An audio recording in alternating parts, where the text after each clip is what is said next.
Military station पर firing होती है, यानी कि एशिया की सबसे बड़ी सैन्य छावनी पर अगर अटैक होता है तो इसके मायने कई अहम हो जाते।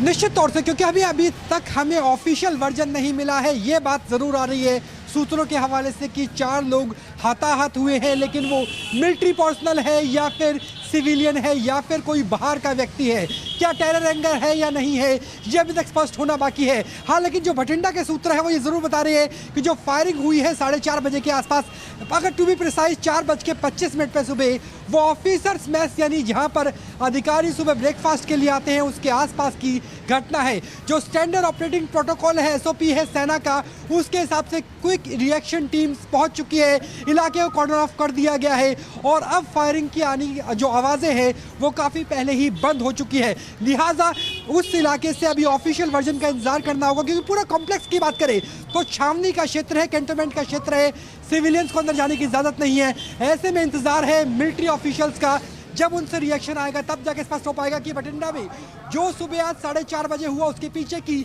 असली वजह क्या है। जी देखिए राहुल, फिलहाल इसका ऑफिशियल वर्जन जैसा कि आपने भी जिक्र किया ना, बाकी है कि क्या टेरर एंगल हो सकता है, लेकिन इस आशंका से इनकार भी शायद नहीं किया जा सकता है, क्योंकि हम सभी जानते हैं कि कुछ ही दूरी पर बॉर्डर भी।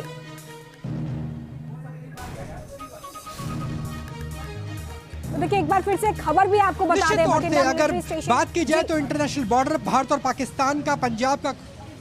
जी जी जी राहुल,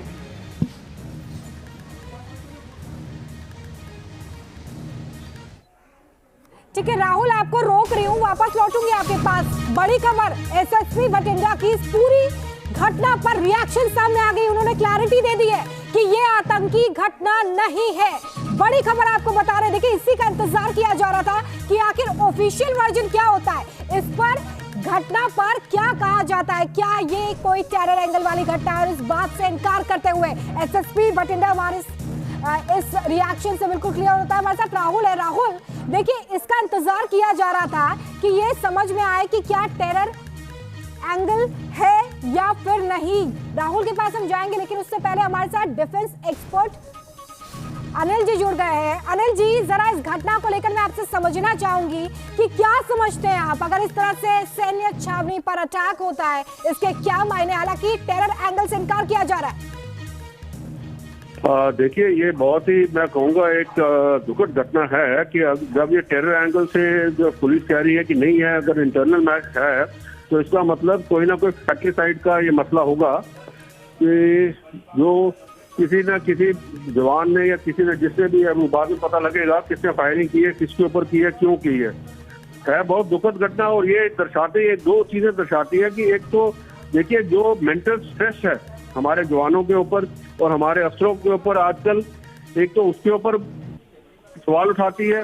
दूसरा जो मसले हैं जो हमारे जो फौजियों के, जो एक्स सर्विसमैन के और बाकी, वो गवर्नमेंट को अब एक बड़ा बैठ के सोचना पड़ेगा कि जो ये कर रहे हैं, और अभी नया अग्निवीर भी इन्होंने शुरू कर दिया है, तो उसके अंदर आगे का क्या होगा, कैसे होगा, ये चीजें जो है ये बड़ी महत्वपूर्ण हो रही है। देखिए अनिल गौर जी, ये भी समझना बेहद महत्वपूर्ण हो जाता है कि इससे पहले भी कई जगहों पर हमने देखा कि किस तरह से ड्रोन वाली साजिश को अंजाम दिया गया था पंजाब के अलग अलग इलाकों में, और अब इस तरह से अटैक होना, टेरर एंगल तो नहीं बताया गया है, लेकिन बावजूद इसके अगर आप कुछ दूरी पर देखेंगे तो सीमा भी मौजूद है। क्या ये उसी ओर इशारा करता है जैसा समझ में आता है, या फिर कोई और एंगल हो सकता है, या एक डाइवर्जन भी हो सकता है, ये भी मैं आपसे समझना चाहूंगी। देखिए ऐसा है, जैसे अब आप ही बता रहे हैं कि SSP भटिंडा ने जब कहा है कि ये टेरर अटैक नहीं है, ये इंटरनली है, तो इसका मतलब कंटोनमेंट एरिया के अंदर ही कोई फायरिंग हुई है, किसने की है, ये तो अभी जांच पता लगेगी, एकदम अभी आ जाएगा सामने की कहाँ हुई है, क्यों हुई है, कैसे हुई है। तो अगर टेरर एंगल होता तो SSP ऐसा बयान नहीं देते। मैं उसके बयान के ऊपर ले रहा हूँ, क्योंकि अगर जब उन्होंने बयान ये दिया है कि टेरर एंगल नहीं है, तो इसका मतलब इंटरनल फैक्ट्री साइड वगैरह का भी मैटर है। और अगर फैक्ट्री साइड का मैटर है तो वो बहुत गंभीर मैटर है, मैं कहूँगा इसके लिए। क्योंकि देखिए जो अगर इस हिसाब से घटनाएं अगर फौज के अंदर होनी शुरू हो गई, कि हमने ये जरूर देखा है कि फैक्ट्री साइड के मसले होते हैं, जैसे बाहर ये अपना बॉर्डर के एरिया पे जहाँ वो कोई तैनात होते हैं तो उनको कोई और प्रॉब्लम होती है, तो उस हिसाब से जो है वहाँ पर इंटरनल जो पीस स्टेशन भटिंडा कोई मतलब कि नॉन पीस स्टेशन तो है नहीं, पीस स्टेशन है, और इसमें इस हिसाब की घटना होना बहुत है। अब दूसरी बात यह है कि जो आप पूछ रहे हैं कि ड्रोन का साजिश वगैरह, देखिए अभी कहना कुछ, मैं क्योंकि इंफॉर्मेशन कोई नहीं है मेरे पास, भी इंफॉर्मेशन वही है जो चैनल के माध्यम से आ रही है, तो उसमें से किसी के पास कोई ऐसी पुख्ता इंफॉर्मेशन है, यही एसएसपी साहब का जो बयान है वही है।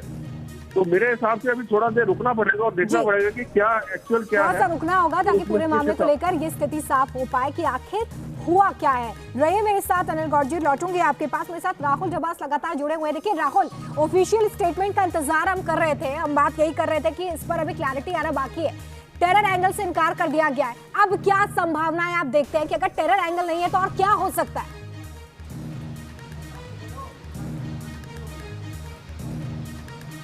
देखिए, अगर टेरर एंगल नहीं है तो इसका मतलब है कि बहुत ज़्यादा स्ट्रेस रहा होगा और इसकी वजह से आपस में ही गोलाबारी की गई है। ये एक और इशारा कर रहा है। हालांकि जब मैंने कहा था ऑफिशियल स्टेटमेंट, तो मेरे कहने का मतलब था जब मिलिट्री की ऑफिशियल स्टेटमेंट आएगी, क्योंकि सिविल एडमिनिस्ट्रेशन आमतौर पे जो कंट्रोल करता है वो कैंटोनमेंट के बाहर एरिया में करता है। हालांकि जो एसएसपी का बयान आया वो निश्चित तौर से मिलिट्री ऑफिशियल से बात करने के बाद ही आया होगा, और उससे ये बात स्पष्ट हो जाती है, चाहे वो ड्रोन का एंगल हो या फिर आतंकी गतिविधि हो या फिर क्रॉस बॉर्डर टेररिज्म हो, वो कम से कम नजर नहीं आता। इससे पहले भी कई ऐसी घटनाएं आई है, लेकिन आमतौर पे वो दो स्थिति में होती है। पहली स्थिति जहां पर बहुत ज्यादा टेंशन है, कश्मीर वैली की बात करें जहां एंटी टेरर ऑपरेशन चलता है, या फिर सीएपीएफ, अर्धसैनिक बल, सीआरपीएफ, बीएसएफ, जहां पर एंटी नक्सल ऑपरेशंस में काम करते हैं अंदरूनी इलाकों में, छोटा नागपुर पठार का हो या फिर झारखंड छत्तीसगढ़ का हो। लेकिन जो पीस एरिया है, क्योंकि भटिंडा की बात करें, ये बहुत बड़ा राहुल आपके पास बड़ी खबर बता दें आपको, भटिंडा मिलिट्री स्टेशन में फायरिंग के बाद इस वक्त सर्च ऑपरेशन चलाया जा रहा है। जो प्रोटोकॉल है उसके मुताबिक क्विक रिएक्शन टीम इस वक्त एक्टिव हो गई है, पूरे इलाके की घेराबंदी कर ली गई है, आने जाने वाली चीजों पर रोक लगाई गई है। और देखिए बड़ी खबर ये है कि एमएचए सूत्रों के हवाले से बड़ा अपडेट ये मिल रहा है कि भटिंडा में आतंकवादी हमला नहीं हुआ है, ये कोई भी आतंक की घटना नहीं है। तो ये बिल्कुल साफ होता है कि अब इस पूरे मामले में कोई टेरर